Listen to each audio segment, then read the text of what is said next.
sabi, araw-araw daw lumilindol talaga sa Pilipinas. Kaya lang, siyempre, may mga lindol na hindi natin nararamdaman. So, Dr. Bautista, gaano ho yung kadalas yung pagkaroon ng lindol? Hindi naman nadedetect yan eh, no? Yeah. On the average, nagkakaroon tayong at least 20 earthquakes a day. A day, oh. Pero karamihan dito mahihina at instrument lang nakaka-detect. In 1 week time, nagkakaroon tayo ng medyo malakas at nararamdaman ito at least 2 or 3 per week. Nakakaramdam tayo ng mga earthquakes sa iba't ibang bahagi ng bansa. In 1 year time, nagkakaroon tayo ng magnitude 7. More than magnitude 7. Pero depende kung saang lugar ito. Pag nagkataon malapit sa mga built-up areas, may mga matinding damage na nakokose. Okay. Kami hindi kami alarmist dito. Sabi ko nga, realist tayo. Ito, totoo ito yung mga data. Dr. Aurelio, ano na po mga fault line? Particular dito po sa Metro Manila, no? Ang active by Metro Manila, binabantay natin. Well, ang base sa marami ng pag-aaral, particularly dun sa mga pag-aaral ng PHIVOLCS, yung Marikina Valley Fault, isang importanteng dapat bantayan na fault. Ito siya, kung makikita nyo sa diagram na to, isa siyang parang 3D na representation ng Manila. This would be the Marikina Valley, that's the Diliman area. So ito yung west branch ng fault line. Meron pa siyang east branch dito. So ito, binabantayan. Pero bukod dyan, marami pang ibang mga fault lines sa Pilipinas. At ang katotohanan niyan is, yung nangyari sa Japan na earthquake, nagawa sa isang, kung tawagin namin, subduction zone. Ano yung subduction zone? Ito yung kung saan pumapasok yung isang slab ng crust natin sa isa pa. Meron tayong 6 niyan sa Pilipinas. And in particular, may 2 doon, medyo madalas. Nandito sa, kung tawagin natin, Manila Trench, west ng Luzon. Manila would be somewhere here. And then the Philippine Trench, halos sa gilid ng Eastern Philippines, dire-diretso yan mula Mindanao hanggang Luzon. Magkadugtong ha. Meron ba tayong fault line sa may dagat o Philippine Sea o...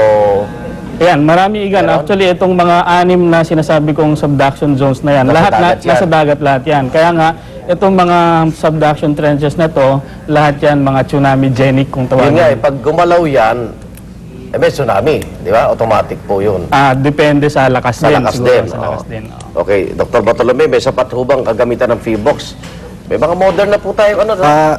Yung mga network ng PHIVOLCS, pagdating sa pagmamonitor ng earthquake, recently upgraded na lahat yan. Through the help na rin ng Japanese government.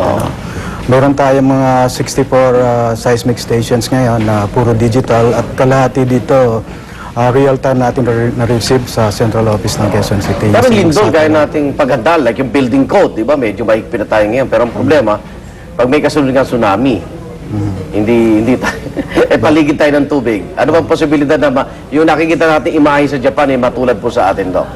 Mataas ang possibility na mangyari din yun sa atin kasi sabi nga ni Dr. Aurelio, napapaligiran tayo ng mga malalaking earthquake generators both side, east and west. Mayroon tayong malalaking subduction system na capable din na mag-generate ng ganong katataas na magnitude.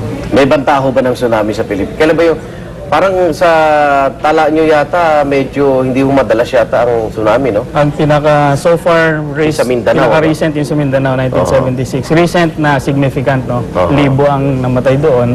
So, ayun, ang dahilan din nun isang subduction zone din. Kamukha nung nangyari sa Japan, yung nag-generate sa tsunami ng Japan. Ang lakas sa lindol ay 8.9 sa Japan.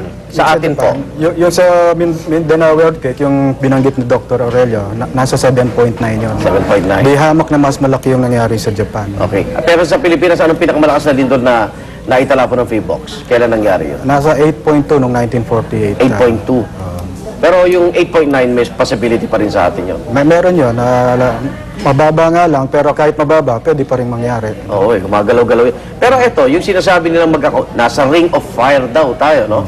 Kasama ang Japan. Kung yumanig na yung fault line ng Japan, may posibilidad ba sumunod yung mga fault line din sa Pilipinas, Doc? Aurelio? Kung tutuusin, isang malaking sistema kasi ang subduction zones, no? Although hiwa-hiwalay sila, kagaya ng meron sa Japan, meron sa Pilipinas, yung sa Christchurch nung ilang linggo pa lang nakakaraan, at saka yung Chile last year, they're all around the Pacific Ring of Fire. Pero kung ang tanong automatic ba na pag naglindol sa isa, susunod na rin yung iba, wala pang pag-aaral. Wala Sinasabing pa. diretsong tutuloy siya. Pero may posibilidad. Okay. Nagulat lang ako bakit 8.9 yung lindol, tapos kinabukasan nagkaroon ng intensity 7, pero aftershocks din ang tawag, no? Hindi siya hiwalay na lindol. Hindi ganon. Magnitude 7 yung sumunod Oo. agad. Oo. A few minutes after nung 8.9, may magnitude 7 agad. With the same day. So aftershocks din yun? Aftershock Hindi pero lindol din. Ibig sabihin. Lindol din yan. Tapos Kasi 100 mahigit na raw po ang aftershocks na malalakas. mahigit pa, mga almost 300. 300 pa. Malalaki. Magnitude between 5 and 6. So ibig sabihin, magalaw ho talaga yung... Continuous yun talaga. In-expect natin na abot pa ng buwan yan. Ano? Okay. Mensahe yun. Doc Aurelio, kayo muna po. Aurelio. Siguro sa punto ng pagiging handa, no? Maraming may na monitor ako kanina dun sa segment na una tungkol sa batas sa paghahanda sa mga earthquake hazards. Marami kaya lang hindi ito na ipapatupad na mabuti. So ang mensahe siguro is that maging conscious na ngayon tayo kung hindi pa tayo conscious at sundin itong mga patakaran na ito, rules and guidelines. Yes. Dr. Bartolome, sapat yung mga ano natin, no? Earthquake drill. Yeah. Yung earthquake drill, every quarter na natin ini-implement ngayon para ma-educate yung mga bata tungkol sa kung ano yung dapat nilang gawin kapag lumilindol. Marami din tayong dinidistribute na materials, education materials, para mapataas natin yung awareness ng mga tao. Okay. Pero may hinihintay pa tayong the big one? Lagi naman yun, sinasabi. Papasa ko kay Dr. Bartolome. Yung big one, kailan ba yun? Wala pa, hindi malalaman no?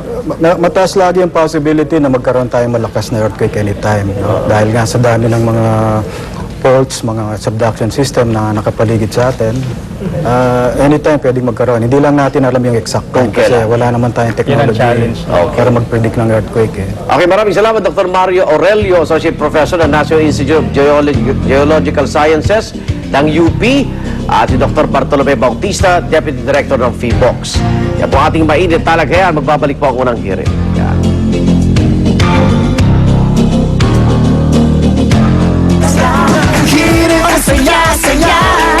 Masasarap ang inyong mga paboritong ulam kung may tamang asim ng Silver Swan sukang puti. Mabango, swabe sa lalamunan at hindi masangsang sa ilong. Silver Swan sukang puti. Tamang asim,